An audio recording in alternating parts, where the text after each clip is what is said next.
5절까지 말씀입니다. 요한복음 2장 13절에서 마지막 절까지 우리 한 절씩 교독하겠습니다. 유대인의 유월절이 가까운지라 예수께서 예루살렘으로 올라가셨더니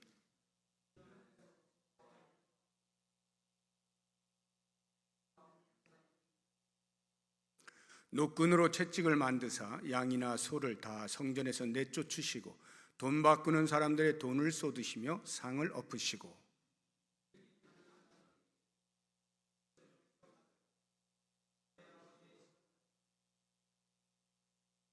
제자들이 성경 말씀에 주의 전을 사모하는 열심이 나를 삼키리라 한 것을 기억하더라.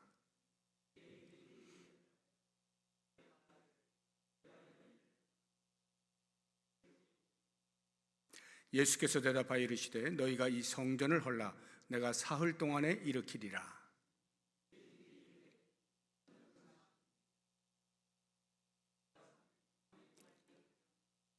그러나 예수는 성전된 자기 육체를 가리켜 말씀하신 것이라.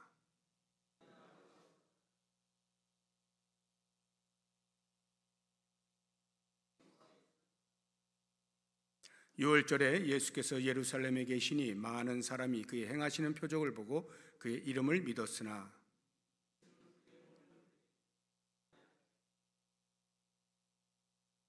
함께 읽습니다. 또 사람에 대하여 누구의 증언도 받으실 필요가 없었으니 이는 그가 친히 사람의 속에 있는 것을 아셨음이니라. 아멘. 오늘 우리가 읽은 이 본문의 말씀에는 평소 잘 알고 있는 성전 청결 사건 또는 성전 정화 사건이라 불리는 내용이 기록이 되어 있습니다. 예수님의 분노, 예수님의 격렬한 행동을 볼 수 있는 대표적인 사건입니다. 예수님께서 분노하신 이유는 아버지의 집을 장사하는 집으로 만든 것 때문이죠. 16절을 보시게 되면 비둘기 파는 사람들에게 이르시되 이것을 여기서 가져가라. 내 아버지의 집으로 장사하는 집을 만들지 말라 해서 장사하는 집. 당시 그 장사라고 하는 것은 재물을 매매하는 행위를 말합니다. 또 하나가 있다면 돈을 바꾸는 것, 환전 행위, 이러한 것들에 대하여서 예수님께서 분노하시면서 격렬한 행동을 보여주셨죠. 왜 이러한 일을 하셨는가, 왜 이렇게 분노하셨는가 하는 것을 생각하기 전에 언제 이러한 일이 일어났나 하는 것부터 먼저 배경적으로 좀 이해를 하고 왜 예수님이 분노하셨는지를 살펴보면 좋겠습니다. 이와 같은 행위를 하신 때는 유월절 시기라고 하는 것을 알 수가 있는데 이 유월절은 이스라엘의 크게 세 개의 명절을 지키고 있는데 3대 절기라고 부릅니다. 초막절과 오순절 그리고 이 유월절인데요. 이 세 절기 가운데에서도 유월절이 아마도 가장 최대의 명절이라고 불리기에 틀림이 없는 그러한 절기인데요. 애굽에서 나올 때에 어린 양의 피로 설주에 바름으로써 죽음을 이제 피하게 되었다 하는 것 때문에 이제 유월절이 절기로 지켜지게 되는데요. 우리가 어떻게 해서 유월절이 일어나게 됐는지를 본문을 통해서 한번 살펴보기를 원합니다. 출애굽기 12장 21절 이하를 보시면 길게 제가 쭉 읽을 텐데 잘 들어보시면 좋겠습니다. 모세가 이스라엘 모든 장로를 불러서 애굽에 있는 상황입니다. 그들에게 이르되 너희는 나가서 너희의 가족대로 어린 양을 택하여 유월절 양으로 잡고 우슬초 묶음을 가져다가 그릇에 담은 피에 적셔서 그 피를 문인방과 좌우 설주에 뿌리고 아침까지 한 사람도 자기 집 문 밖에 나가지 말라. 여호와께서 애굽 사람들에게 재앙을 내리려고 지나가실 때에 문 인방과 좌우 문설주의 피를 보시면 여호와께서 그 문을 넘으시고 멸하는 자에게 너희 집에 들어가서 너희를 치지 못하게 하실 것임이니라. 너희는 이 일을 규례로 삼아 너희와 너희 자손이 영원히 지킬 것이니 너희는 여호와께서 허락하신 대로 너희에게 주시는 땅에 이를 때에 이 예식을 지킬 것이라. 이후에 너희의 자녀가 묻기를 이 예식이 무슨 뜻이냐 하거든 너희는 이르기를 이는 여호와의 유월절 제사라. 여호와께서 애굽 사람에게 재앙을 내리실 때에 애굽에 있는 이스라엘 자손의 집을 넘으사 우리의 집을 구원하셨느니라 하라 하매 백성이 머리 숙여 경배하니라. 이스라엘 자손이 물러가서 그대로 행하되 여호와께서 모세와 아론에게 명령하신 대로 행하니라 해서 하나님께서 모세를 통하여서 이 유월절을 지키도록 명령을 하시는데 그 유월절에 발생한 이유가 애굽에서 나올 때에 애굽의 모든 장자가 다 죽게 되어지는 때에 문임방과 문설주에 어린 양의 피를 바른 이스라엘 집에는 그 죽음이 넘어갔다라고 해서 유월절인데요. 그래서 유월절이 영어로 패스오버입니다. 패스오버, 패스하다는 게 넘어간다는 게 지나간다는 말이죠. 패스오버예요. 그리고 유월절이라고 하는 이게 한문인데 넘을 유, 넘을 월자야. 넘어간다, 지나간다. 죽음의 공포로부터 피함을 받았다. 이런 의미가 이 유월절인데 이 유월절을 지킬 때마다 하나님께서 행하신 그 때의 구원의 은혜를 기억하라 하는 차원에서 유월절을 지키게 되는 것이죠. 예수님께서 이 유월절 시기에 이제 이 성전에 들어가셔서 이와 같은 일을 행하시게 되는데 예수님의 공생에 약 3년에서 3년 반 정도라고 우리가 이제 보고 있는데 그 기간 동안에 유월절을 지킨 것은 3번으로 요한복음에 기록이 되어 있어요. 1년에 한 번씩 지키니까 3번 정도가 맞겠다 하는 생각이 드는데요. 이 3번이 언제인지 요한복음에 등장하고 있는 구절을 통해서 보면 2장 13절 오늘 우리가 읽은 말씀에 보면 유대인의 유월절이 가까운지라 해서 이제 유월절을 이제 참여하시는 것을 볼 수가 있고요. 5장 1절을 보시면 그 후에 유대인의 명절이 되어 예수께서 예루살렘에 올라가셨다 할 때 이 명절이 유월절을 이제 의미하는 것입니다. 그리고 세 번째 12장 12절을 보시면 그 이튿날에는 명절에 온 큰 무리가 예수께서 예루살렘에 오신다는 것을 듣고 할 때 이 세 번째 유월절 이때는 이제 예수님이 예루살렘에 들어가셔서 일주일 후에 십자가에 못 박혀 죽으시는 마지막 유월절인 것을 알 수가 있는데요. 이렇게 3번 공생의 기간 동안에 예수님이 유월절을 참여하십니다. 그러면 지금 이 2장 13절 이하에 나오는 것은 언제나 그 3번 중에 가장 첫 번째 예수님께서 공생에 처음 시작하실 때 초기에 일어난 일이라고 하는 것을 알 수가 있는데요. 왜 이 말씀을 드리냐 하면 유월절 3번 가운데에서 마지막 예수님께 십자가에 못 박혀 돌아가시기 위하여 입성하시던 그때에 한 번 더 똑같은 사건이 발생을 하기 때문에 우리가 구별하여서 이 말씀을 이제 드리는 겁니다.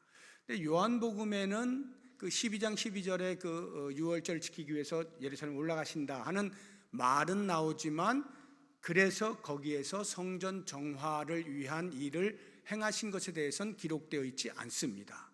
왜 그러느냐? 공관복음서에서 이미 다 기록을 해 놓았기 때문이에요. 그래서 사도 요한은 제일 마지막에 복음서를 쓰게 되면서 공관복음서에서 이미 소개해 놓은 마지막 3번째 유월절을 지키면서 있었던 그 일을 반복하여 쓰지 아니하고 공관복음서에서 쓰지 아니한 첫 번째 유월절 맞이할 때에 일어났던 일, 그것을 기록해 놓은 것이 오늘 본문의 말씀인 것입니다. 성전에서 매매가 왜 이루어졌을까?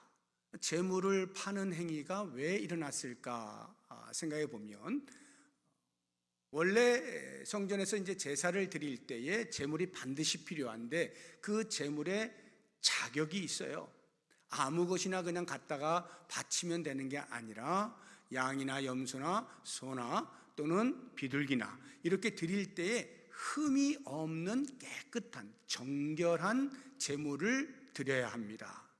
그런데 가까이에 예루살렘 가까이에 사는 사람들은 큰 문제가 없겠지만 멀리서 오는 순례자의 경우에는 멀리서부터 그 제물을 가지고 올 때에 오다가 보면 길에서 부정한 일들이 일어날 수가 있죠. 예를 들면 이방인들이 사는 지역을 지나온다든지, 아니면 오는 중에 그 재물이 상하게 되는 일들도 있을 수가 있겠죠. 이렇게 부정하게 되거나 흠이 발생하게 되면 재물로 사용할 수가 없는 거예요. 이러한 어려움을 알고 그 성전 주변에서 멀리서 오는 순례자들을 위하여 흠 없는 깨끗한 재물을 판매를 한 것입니다. 그러니까 그들은 재물을 들고 집에서부터 올 필요가 없고 돈을 가지고 오면 거기에서, 예루살렘에서 사서 재물을 바칠 수가 있게 되는 거죠. 이러한 유익을 위하여서 시작되어진 이 매매 행위가 시간이 흐르면서 점점 매매를 하는 권한을 갖게 되어진 사람들, 종교 지도자들에게 그 매매를 하는 상인들이 엄청난 커미션을 주면서 로비 활동을 통하여서 그 일이 전문적인 장사가 되게 된 거죠. 그러면서 이 종교 지도자들은 그 착복하는 재미가 너무 좋으니까 점점 그것을 확대해서 아예 처음부터 거기서 사는 것만 인정을 하는 이런 일들이 벌어지게 되면서 종교 지도자들의 그 탐욕의 수단으로 전락을 하게 되었습니다. 환전은 왜 하느냐? 이 환전도 역시 마찬가지로 당시에 통용되고 있던 로마의 화폐라든가 아니면 헬라의 화폐들, 이런 동전들은요 부정하다 여겼습니다. 왜냐하면 그 동전 안에 이방 군주의 화상이 들어가 있는 거거든요. 또는 우상의 화상들, 이런 것들이 들어가 있으면 성전 안에서 사용할 수가 없는 거예요. 성전에서 왜 돈이 필요한가? 성전세라고 하는 것이 있습니다. 성전에 들어오면서 세금을 내야 되는데 그 세금을 낼 수 있는 돈은 세겔이라고 하는 그러한 우상이나 군주의 화상이 들어있지 아니한 순수한 그러한 세겔, 은전을 사용하게 되어 있어요. 반세겔이 성전세인데 이 반세겔을 내기 위해서 그들이 평소에 쓰던 그 돈으로 가지고 와서 성전에서만 사용할 수 있는 세겔로 바꾸면서 이 환전이 일어나게 되는데, 환전할 때는 반드시 수수료라고 하는 것이 발생하잖아요. 그럼 우리들 요즘 같은 경우에 환전의 수수료는 대략 1%에서 2% 사이입니다. 그것도 우량 손님에게는 또 할인도 해주면서 이렇게 아무튼 아무리 많아봐야 2%가 넘지 않아요. 당시에는 환전 수수료가 얼마였느냐? 12.5%였어요. 어마어마한 돈이죠. 마치 요즘 그 카드깡이라고 하는 그러한 정도의 수수료를 내야 되는, 그러니까 이것도 역시 마찬가지로 이 일을 통하여서 종교 지도자들이 착복을 하게 되는 이런 일들이 이제 발생하게 되죠. 그러니까 이러한 상황들을 보게 되어질 때 예수님께서 왜 분노하셨을까를 생각해 보면 가장 먼저 떠오르는 것은 예수님의 공의로운 성품의 그 상황이 맞지가 않는 거죠. 공의로운 성품을 볼 때 불의를 보고 참지 못하시는 겁니다. 종교 지도자들이 그 종교 행위를 자신들 개인의 탐욕의 착복의 수단으로 사용하고 있는 것에 분노하지 않으실 수가 없는 거예요. 물론 예수님께서 공생의 기간 동안에 사회 전반에 드러나 있는 불의에 대해서 일일이 다 반응하시지는 않았겠죠. 적어도 성전 안에서 하나님을 섬기는 사람들이 불의를 대놓고 저지르고 있는 모습에 대하여서 예수님의 그 공의로운 성품상 당연히 분노하실 수밖에 없었다 하는 것을 알 수가 있고요. 그에 넘어서서 조금 더 깊이 우리가 생각을 해보면 예수님의 분노는 앞으로 펼쳐지게 되어질 공생애의 삶의 그 성격을 암시하고 있다, 이렇게 우리가 보면 좋을 것 같아요. 무슨 말이냐면 공생의 기간 동안에 계속해서 만나게 되어질 유대 종교 지도자들과의 격렬한 투쟁의 삶이 있을 것임을 이 성전 사건을 통해, 성전 정화 사건을 통하여서 암시를 하셨다 하는 겁니다. 그러한 것을 알 수 있는 대목이 이제 이렇게 예수님께서 채찍을 만들어 다 내쫓고 하는 이런 일들이 일어나게 되어지니까 즉각적으로 유대인들이 반발하는 모습을 우리가 볼 수가 있는데요. 18절을 보시게 되면 이에 유대인들이 대답하여 예수께 말하기를 내가 이런 일을 행하니 무슨 표적을 우리에게 보이겠느냐, 이렇게 반발을 하는 겁니다. 이 반발이라고 하는 거, 표적을 좀 보여주세요 라고 하는 순수한 마음으로 범상치 않은 랍비에 대하여 궁금하여 질문하는 것이 아니고, 네가 어떤 권세를 가지고 네가 무슨 자격이 있길래 우리에게 이렇게 하느냐 하고 따지듯이 묻는 것이고, 이제 너의 흠을 잡아서 반드시 너를 끌어내리겠노라 하는 이런 마음을 가지고 질문을 하는 반항이 섞인 그러한 질문이라는 것을 알 수가 있는데요. 그것을 우리가 너무나 명확하게 알 수 있는 것이 시간이 지나면서 말이죠. 이미 앞서 말씀드린 것처럼 이 성전 정화 사건이 예수님의 공생의 마지막 부분, 돌아가시기 직전에 또 한 번 있었다고 했잖아요.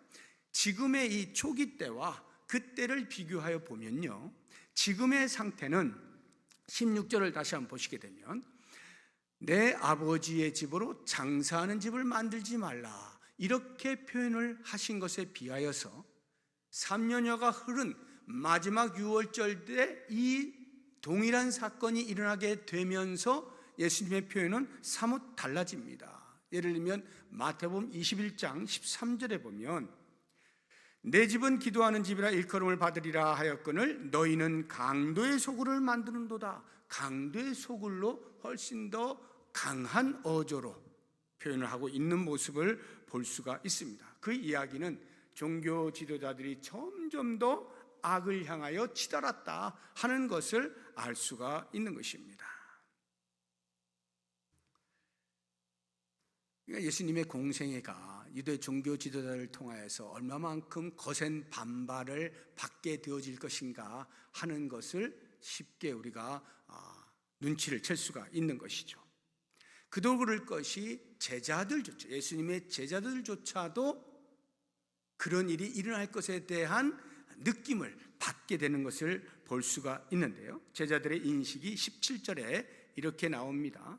제자들이 성경 말씀에, 구약 성경을 말하는 거예요. 성경 말씀에 주의 전을 사모하는 열심이 나를 삼키리라 한 것을 기억을 합니다.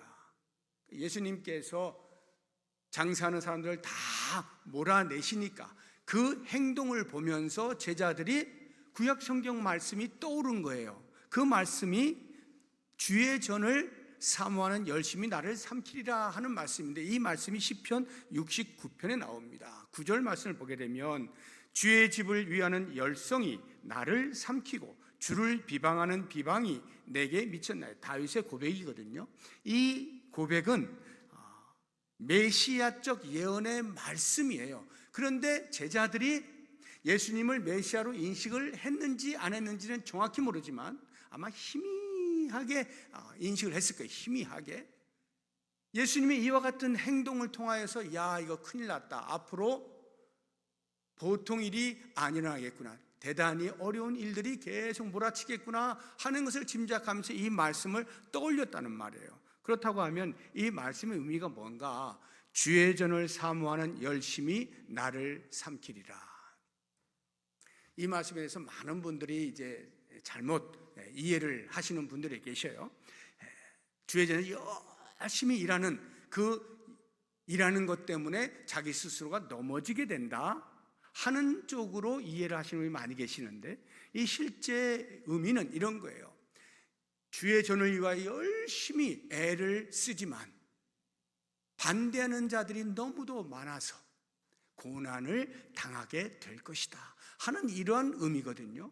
하나님께서 보호해 주시고 막아 주셔야 하는데 그런 일이 없고 그렇게 열심을 내면 낼수록 주의 백성을 위하여, 주의 교회를 위하여 애를 쓰고 수고하는데도 불구하고 오히려 반대 세력에 의해서 계속해서 핍박을 받고 고난을 당하는 일들이 일어나게 될 것이다 라고 하는 말씀입니다. 이것이 메시아에게 그대로 적용이 되는 것이죠. 그러니까 제자들이 예수님의 그와 같은 행동을 통해서 앞으로 평탄치 않은 일이 계속 일어나겠구나 이렇게 인식을 했단 말이죠. 유대 종교 지도자들의 격렬한 그 투쟁과 반항이 있을 것을 이미 이 예수님의 행동을 통해서 짐작을 하는 거예요. 예수님도 역시 마찬가지입니다. 예수님께서도 유대 종교 지도자들이 거센 반항을 하게 되면서 점점 당신의 사역이 쉽지 않게 진행이 될 것임을 인식을 하고요. 결국에는 마지막 부분에 와서 순환을 당하고 십자가에 못 박혀 죽게 될 것임을 예수님이 이미 다 알고 계시죠. 그래서 19절을 보게 되면 예수께서 대답하여 이르시되, 그 유대인들이 무슨 권위로 너 이런 일을 하는 거냐, 네가 보여줄 표적이 뭐야 하고 이렇게 따지듯이 물을 때 예수님이 대답하시는 거예요. 너희가 이 성전을 헐라 내가 사흘 동안에 일으키리라.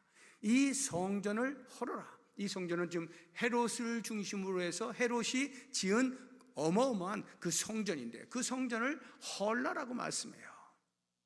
이 이야기는 예수님이 당신의 몸을 가리켜 성전에 비유하여 말씀하는 거거든요. 그러니까 당신의 몸, 성전이 몸 헐어진다는 것은 죽는다는 것을 이미 예수님이 알고 계시는 거고, 사흘 만에 다시 일으키겠다라고 하는 것은 3일 후에 부활하실 것까지 생각을 하고 계시는 거죠. 그러니까 예수님도 역시 마찬가지로 만만치 아니한 거센 반발이 있을 것임을 이미 알고 계셨다 하는 것이죠. 한 걸음 더 나아가서 예수님께서 왜 이와 같은 행동을 하셨을까를 생각해 보면 하나님 나라의 성격을 알리시기 위함이라는 것을 우리가 알 필요가 있습니다. 사도 요한이 기록을 할 때에 우리가 지난번에 보았던 2장 1절부터 나오는 가나의 혼인잔치 사건 이후에 이어서 계속 이 말씀을 전하고 있잖아요.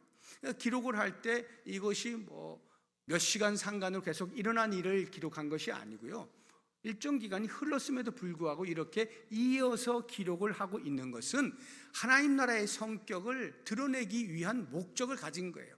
가나의 혼인잔치를 적으면서 사도 요한이 하나님 나라의 성격을 드러내고자 하는 것은 예수 그리스도를 통한 영생을 얻게 되어질 때에 참된 기쁨과 희락, 이것이 하나님 나라의 성격이요 라고 하는 것을 알렸다고 한다면, 이제 이어서 성전 정화 사건을 기록을 할 때에는 그러나 그 기쁨과 희락을 위하여서는 반드시 전제되어야 하는 것이 있는데 하나님 나라에 죄가 없어야 한다 하는 것을 알게 해주는 것이 이 성전 정화 사건이에요.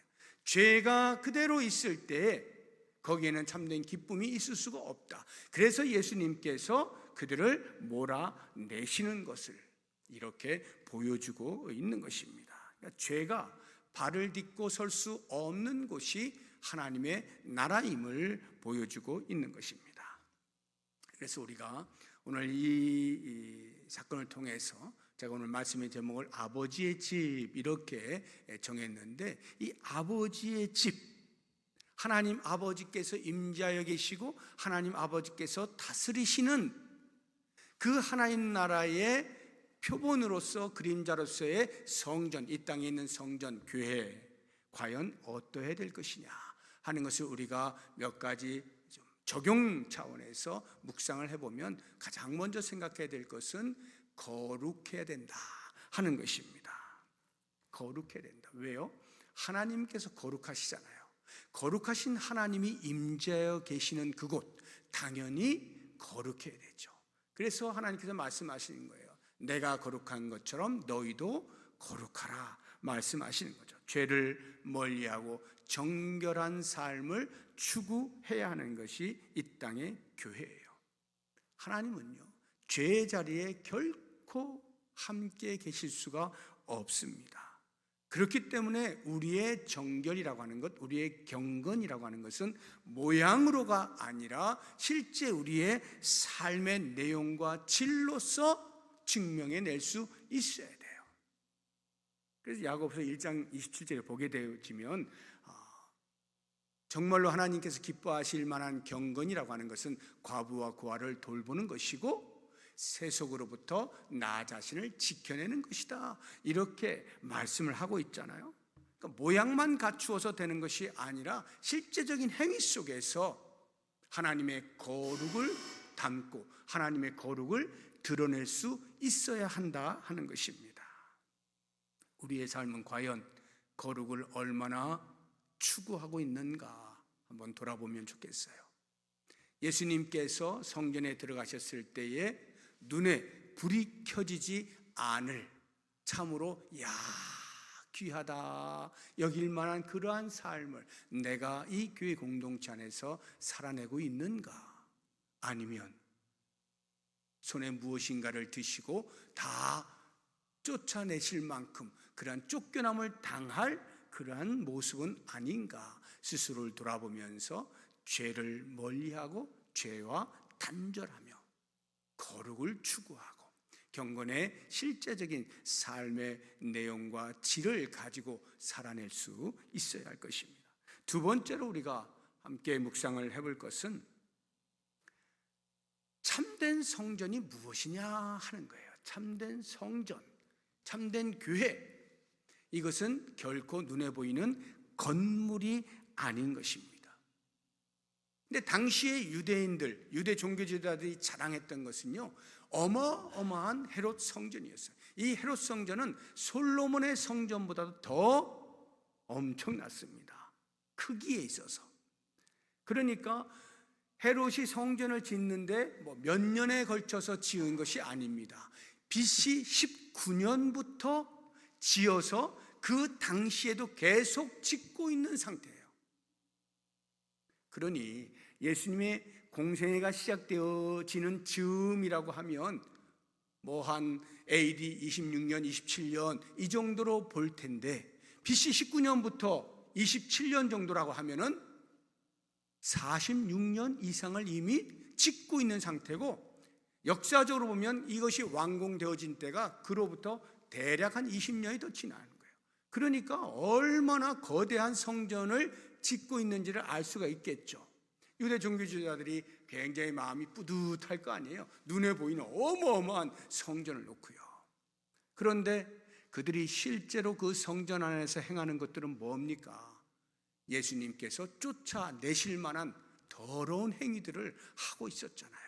그러니까 예수 그리스도께서 그렇게 쫓아내시는 이유는 이 성전은 아버지의 집이다. 하나님 아버지께서 임재하여 계시고 다스리시는 그러한 성전이다. 쫓아내심을 통하여서 새로운 공동체가 형성하게 될 것임을 알려주시는 거예요. 그 새로운 공동체가 예수 공동체죠. 예수 공동체란 예수 그리스도를 주로 고백하는 사람들이 모이는 새롭게 형성되어진 공동체를 말하는 것입니다. 원래 성전의 기능은 죄 있는 인간들이 제사 제도를 통하여 거룩하신 하나님을 만나는 자리죠.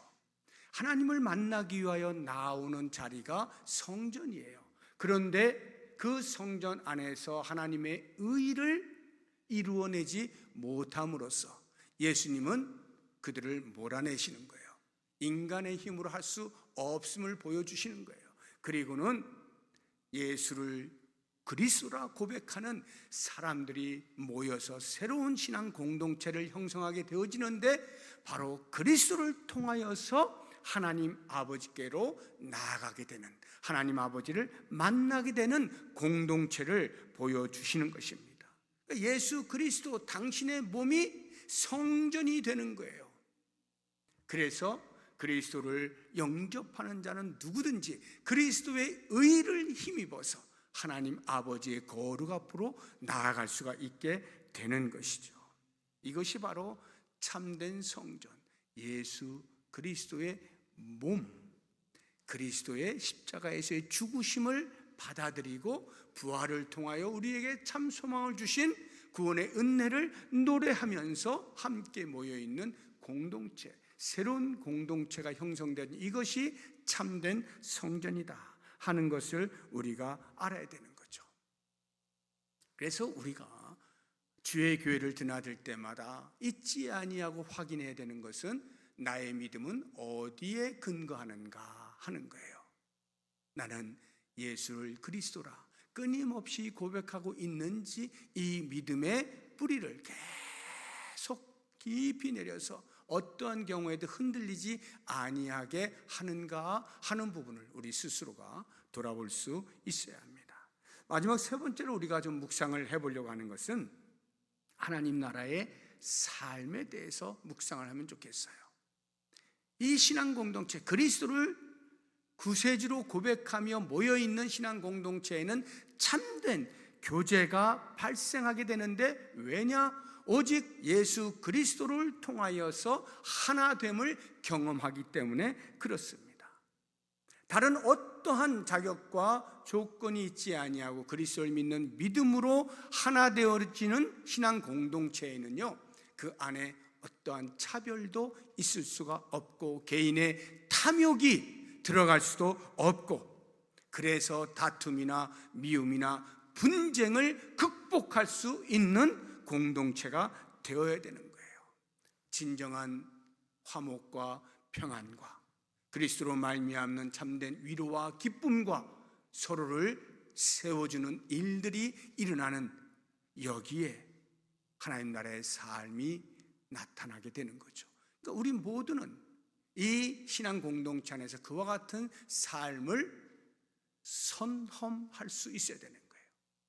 영원한 하나님의 나라에서 우리가 누리게 되어질 그 삶의 모습들을 이 땅에서 비록 그림자와 같지만, 맛을 보는 것에 불과하지만, 그래도 우리의 삶을 통하여 그래, 우리가 천국에 가면 이러한 삶을 살겠구나, 함께 모여서 하나님을 찬양하고 예배하고 서로 사랑하며 영원토록 살게 되어질 그 하나님의 나라를 이 땅에서 우리가 잠깐이지만, 비록 완벽한 모습은 아니지만 맛보며 살아가는 거구나.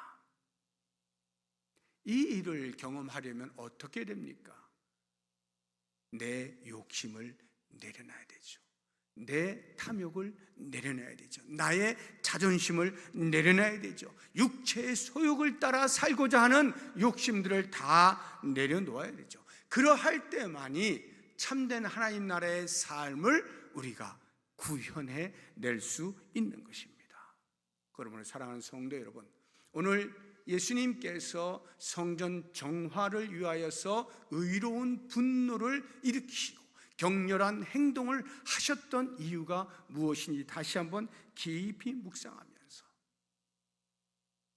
하나님의 거룩하심처럼 우리의 삶도 거룩을 향하여 예수 그리스도의 참된 성전 되심을 기억하여서 그리스도를 향한 우리의 믿음의 깊이를 더해가고, 그 믿음의 사람들이 모여있는 신앙 공동체에 그리스도로 말미암는 하나됨의 모습을 이루어내기 위하여 끊임없이 우리 자신을 내려놓고 서로를 돌보고 위로하고 격려하고 세워주고 인정하고 존중하는 이런 아름다운 교제가 풍성히 일어나서 하나님 나라가 이곳에 있음을 모든 사람들에게 알리며 살아갈 수 있는 우리의 삶이 될 수 있기를 주의 이름으로 축복합니다.